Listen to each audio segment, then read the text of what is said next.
Okay, so welcome back. And so in this example, or not example, but in this video, I want to talk about something, and I'm going to go back to this example that we did before. And again, my graph, obviously my artistic skills are lacking, but this is the example where we had the cardioid and the circle, and we had to find the area between the two curves. And one of the things that we did was we had to find the intersection points.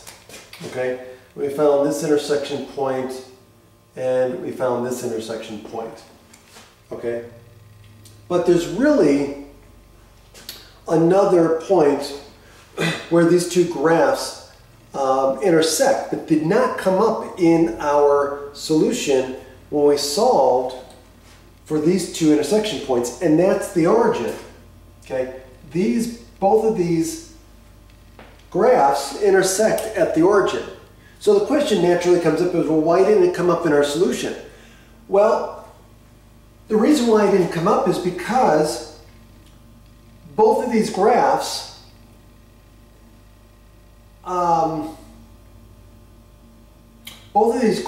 intersect the origin at different values of theta. Okay, so remember, for different values of theta, we trace the curve, right? We trace the curve. Well, these two curves will intersect the origin at two different values of theta. So to see that, let's look at well, let's see, which one do we want to do first? This one. Let's do this one. So if we take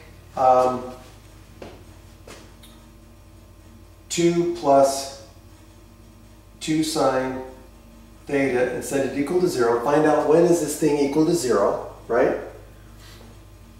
Okay, so we solve it and we get sine theta equals -1. Well, when is the sine of theta going to be equal to -1? Well, if we take the interval from 0 to 2 pi, it's precisely going to happen when theta is equal to 3 pi over 2. Okay?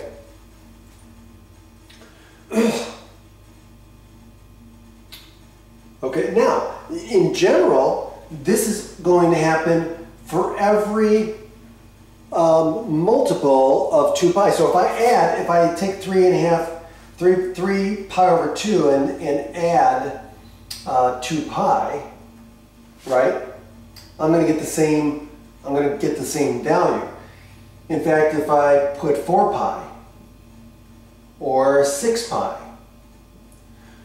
or in fact any multiple of 2 pi, okay, it'll give me the same point. So sine of theta will equal -1 for any theta equal to 3 pi over 2 plus 2n pi. Okay? Oops. For all integers n. Okay? Okay, so that's when that occurs. Okay? Now, what about this one? Well, 6 sine pi is equal to 0 when sine theta is equal to 0. Well, when is sine theta equal to 0? Well, precisely when theta is equal to any multiple of pi, where n is for all n integers. So you can see that there's no theta, there's no value of n, right? There's no value of n that will make these the same. Okay, and so that's why it didn't come up when we were setting these equal together to find the intersection points. But even if that's the case, we should consider where they intersect, because they do intersect. This is an intersection point, so it is something that we should consider when we're working with these types of problems. Okay? So that's all I wanted to say. Have a great day.